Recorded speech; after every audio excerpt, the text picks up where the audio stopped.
Sit down, shut your mouths, and watch The Gift of Gabe.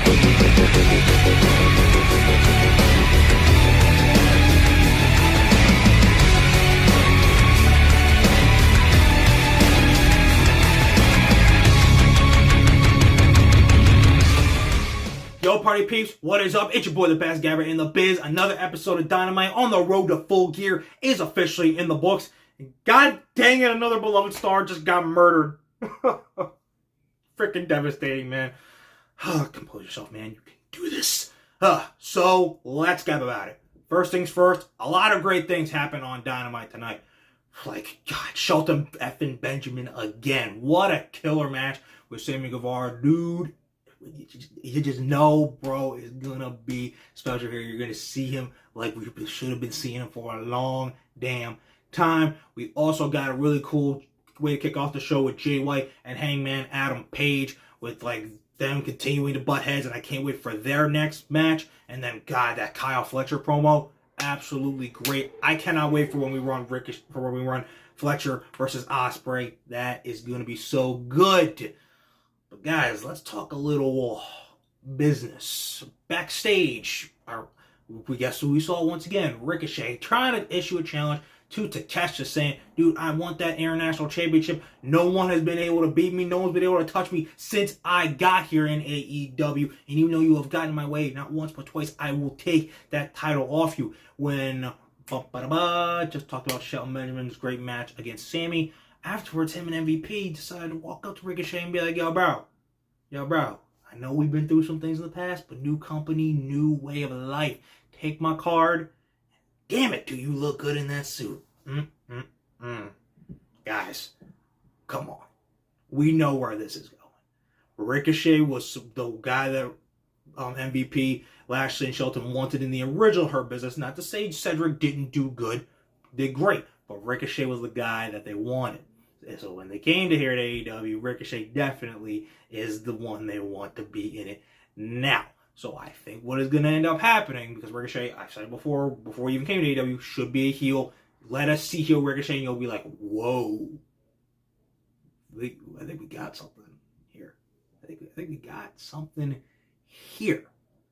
We got him in the new Hurt Business, but before then, he's got a break. So I think he gets that title match for Takeshita, probably on like a Dynamite in a few weeks, and then he loses, and then like a week after that, just snaps. And then we got the new Hurt Syndicate, which I think personally will be, when it's all said and done and full, I've said it before, I think it'll be MVP as the manager, and then we got Lashley, Shelton, Ricochet, and Hobbs. Now, could maybe Hobbs not be in it? Sure. But I feel like Hobbs would be such a perfect person to be in that, dude. You could say like it's a parallel with him and Bobby Lashley, that he's the younger version. You could build that story later on for then Hobbs breaking out on his own, and it's like Hobbs. And you just run a whole great storyline, and Lashley gets beat by him, and Hobbs is like the man, dude. Like, I really feel like they could go all the way with that. But look, Ricochet, go do what you gotta do, man. Go try to get that international title. But inevitably, you know where this is gonna go. It's gonna go to a place you gotta accept, man. But at the end of the day, if you get a little too caught up in here or here, just remember, Ricochet, at the end of the day, it's just business. Yes. Okay, you guys, let's talk about a very big talking point of the show. There's a lot of people that are like, oh, Tony's stupid, Punk was right, they can't run a company. Chris Jericho is the Nueve. Doesn't have as much Ring of the Ocho, and it doesn't. I can fully admit that. He's the new Ring of Honor World Champion once again. Now, I know some people are like, why are you doing this? Why is this? I'm going to explain to you why they actually did this, and we are going to find that out very, very shortly. I think, and I actually didn't even know this before, when Jericho was Ring of Honor World Champion before, during the great run they had as the Ocho, that was literally their time when they were trying to get Ring of Honor a TV deal. They were trying to be like, yo, Warner Bros., can we please get this TV deal? Can we please get it? That was that fatal four-way between Danielson, Guevara, Claudio, and Jericho, which was great at Full Gear 2 years ago. That was the selling point of like, this is what we're going to make Ring of Honor. This is what we're going to make Ring of Honor. Can you give us a TV deal so we can put it on TV? Warner Bros. 2 years ago said no. A lot's changed. rightfully so. They're over the moon with AEW. That's why they gave him a huge media deal, because they know, hell, even Arn Anderson just said it perfectly, like, because all the haters don't get it. This AEW is going to even bigger and better places. 2025 is just the beginning and then the tip of the iceberg of that. Watch and see. But I really do think that the reason they put Jericho as Ring of Honor World Champion, again, I even said it in like a video not too long ago when this match was announced, it very is possible that they put the title back on Jericho because they're trying to run it back, because they know they have Warner Bros. In the palm of their hand and they literally go over every single week. So I think they're like, look, we got Jericho as our world champion for Ring of Honor. Can we do this again? Please give us the TV deal. And the fact that they actually went through with doing it again, I think they know they're about to get the TV deal. Jericho will be the face of it for the time being. Just like the first episode of it on TV, and then guarantee, just like he did before, he'll drop it at like Final Battle to like whoever like the next best person is to be Ring of Honor World Champion for Ring of Honor, and then that's it. Did his job. That's all it'll be, and that's really just what it is, like how it was going to go down. Plus, on the bright side, now Mark doesn't have to deal with Ring of Honor anymore. He can go off and do other stuff. He can be in the C2 again and actually rack up more wins. And like, you know, once people stop dying, like he can start chasing like the TNT Championship, the International Championship, all this and that, because we know Mark is that good. So I know some people are like,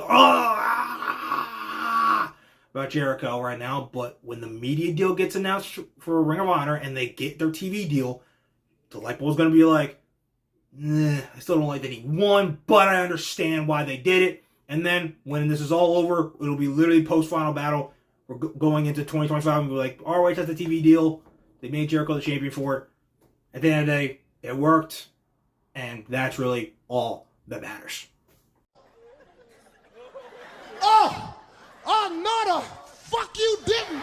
Oh, I know. Okay, guys, let's talk about that damn main event, because God, a lot of stuff happened. 1, great match.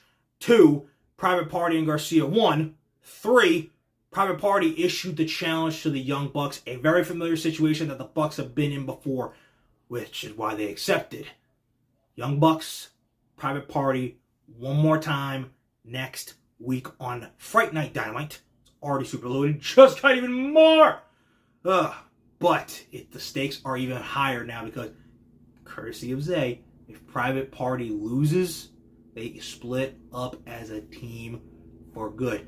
Now, I am surprised they're not doing this at the pay-per-view, to be very perfectly honest. And I did see a good theory of like, oh, maybe like BCC like just attacks them afterwards.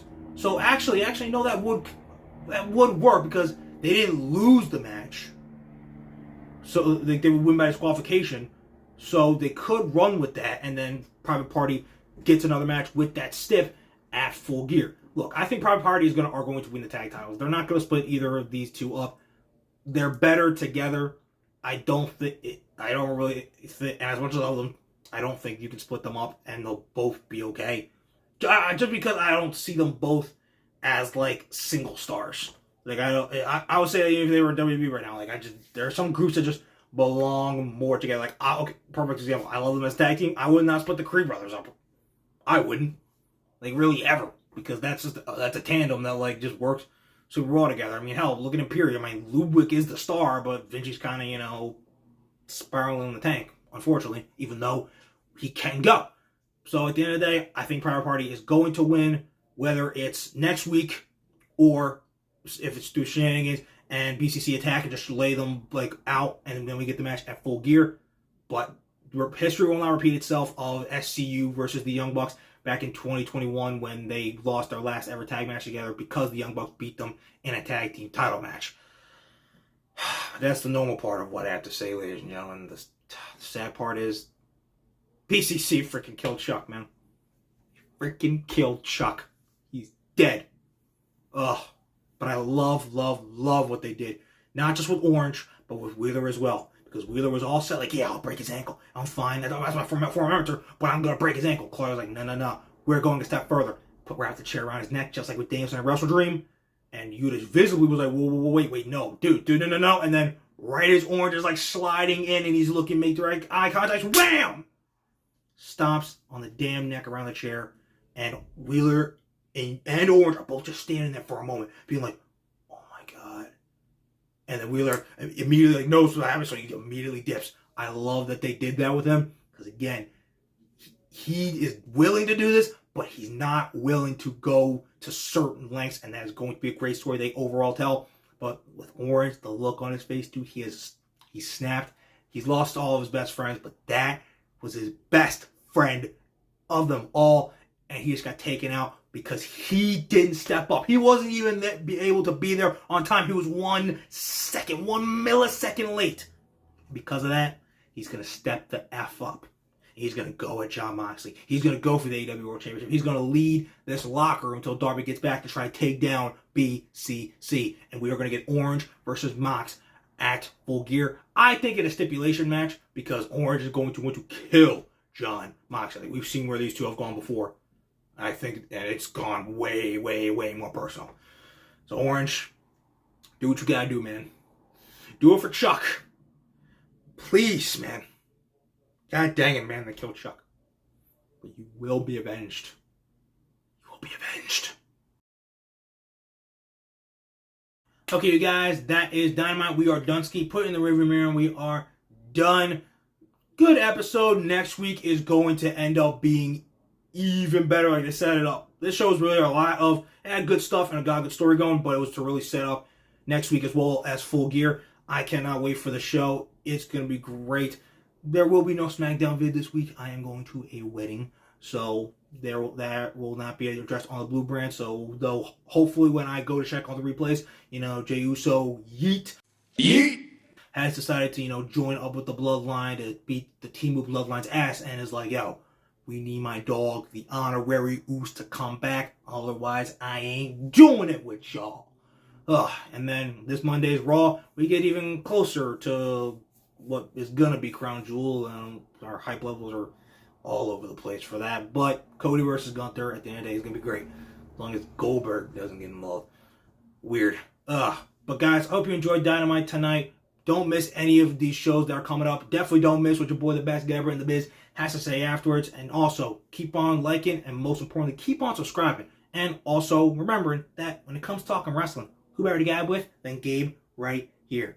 Okay, guys, I am out of here. So, deuces, fuses, and I'll see you guys after Raw this Monday.